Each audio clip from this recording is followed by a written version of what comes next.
Herkese merhabalar. Kanalıma ve mutfağıma hoş geldiniz. Bugün sizlere çok lezzetli bir tarifle geldim. Üstelik yapımı oldukça pratik.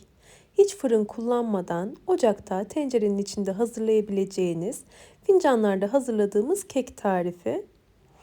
Tarifimde kullandığım malzemeleri videonun açıklama kısmında belirttim. Bu arada beni hangi şehirden izlediğinizi yorumlara yazarsanız çok mutlu olurum. Ben hemen tarifimizin yapımına başlamak istiyorum. İlk olarak karıştırma kabımıza 1 adet oda sıcaklığındaki yumurtayı alalım. İçerisine yarım su bardağından biraz fazla toz şekeri ilave ederek karışım krema kıvamına gelinceye kadar çırpalım. Bu arada ben tarifimi küçük oğlumla birlikte hazırladım.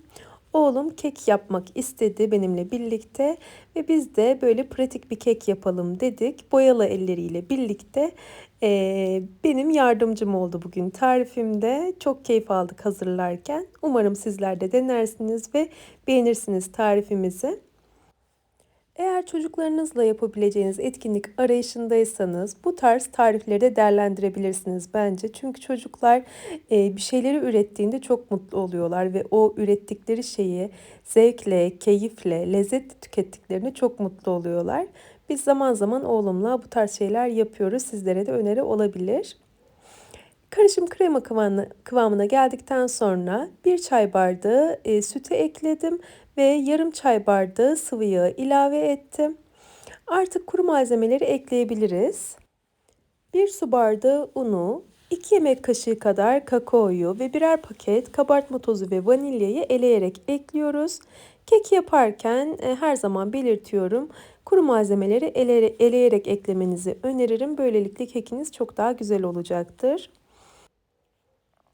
Eleme işlemini yaparken de usta parmaklar bana yine yardımcı oluyor gördüğünüz gibi. O minik parmaklar içerisine değmese de inanın kattığı sevgiyle birlikte çok daha lezzetli oluyor yaptığınız tarifler. Eğer denerseniz sizler de farkı eminim göreceksiniz. Kuru malzemeleri de ekledikten sonra yine mikserle kısa bir süre çırpalım. Bu aşamada çok uzun süre çırpmayalım. Kuru malzemeleri ekledikten sonra ortalama yarım dakikadan biraz fazla mikserin yüksek devrinde çırpmamız yeterli olacaktır. Yumurtanın oluşan hacminin sönmemesi için bu önemli bir püf nokta. Tabii ben oğlumla yaparken bu karıştırma aşamasında normalde yaptığım gibi olmadı. Biraz daha fazla karıştırdım. Ben aslında olması gerekeni söylüyorum. Bu tarifimde tam anlamıyla yapabildiğimi değil, olması gerekeni söylüyorum sizlere. Bu aşamada biraz etrafa sıçratarak ortalama 40 saniye kadar biz çırpmaya devam ettik. Sonrasında spatula ile toparlayacağız harcımızı.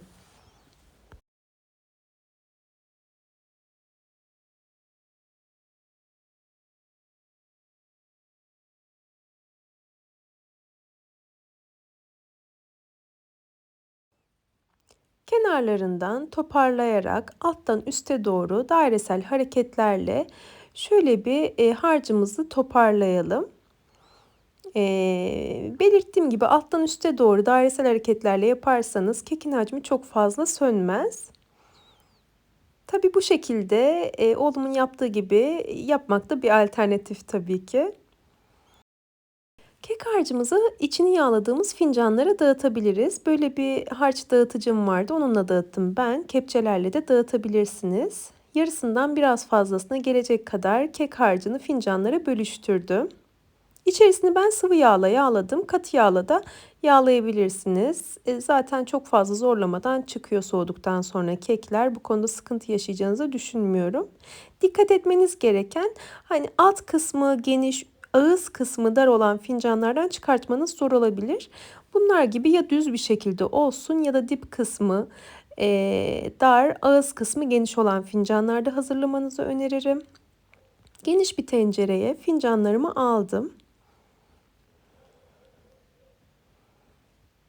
Pilav tenceresinde hazırladım ben. Elinizde herhangi bir geniş tencere varsa onu da hazırlayabilirsiniz. Tam 7 porsiyon çıktı bu şekilde. Fincanların yarı kısmına gelecek kadar suyu ilave ediyorum. Fincanların yarısına kadar gelmesi yeterli olacaktır suyun.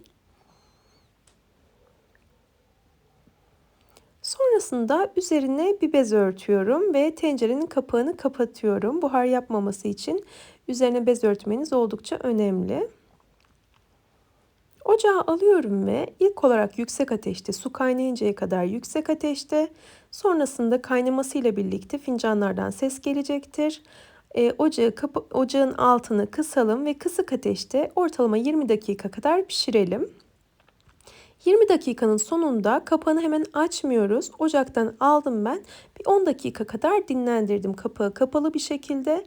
Sonrasında suyun içerisinden fincanları alıyorum. Altlarını silerek. Halen daha sıcak olduğu için biraz tutarken zorlanıyorum. Tam anlamıyla soğuduktan sonra kekleri fincanlardan çıkartıyorum. Şöyle kenarından çok hafif elimle müdahale ettikten sonra ve fincanı sallayınca rahat bir şekilde çıkıyor kekler. Ve buharla birlikte piştiği için nemli nemli içi gördüğünüz gibi asla kuru bir kek olmuyor. Nemli ıslak kek formunda oluyor. Yaptığınızda sizler de fark edeceksiniz nemliliğini. Lezzeti de harika oluyor inanın.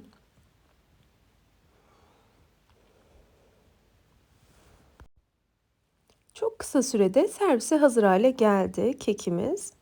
Tam olarak soğumasını beklemenize gerek yok. Böyle ılık hale geldikten sonra fincandan çıkarabilirsiniz. Ama sıcakken çıkarmaya çalışmayın çünkü çıkmaz, dağılır.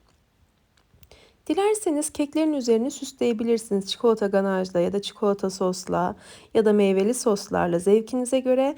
Ben sade bir şekilde servis ettim. Şöyle sizlere yumuşaklığını, iç dokusunu da göstermek istiyorum. Yumuşacık oluyor, nemli nemli oluyor. Gerçekten sunumu da lezzette şahane oluyor bence.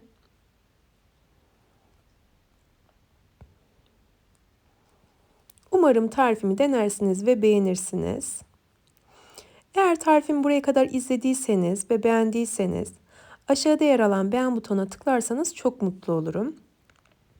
Ve hala kanalıma abone değilseniz yine aşağıda yer alan abone ol butonuna tıklayarak yanındaki bildirim ziline basarsanız yeni tariflerimden anında haberdar olabilirsiniz.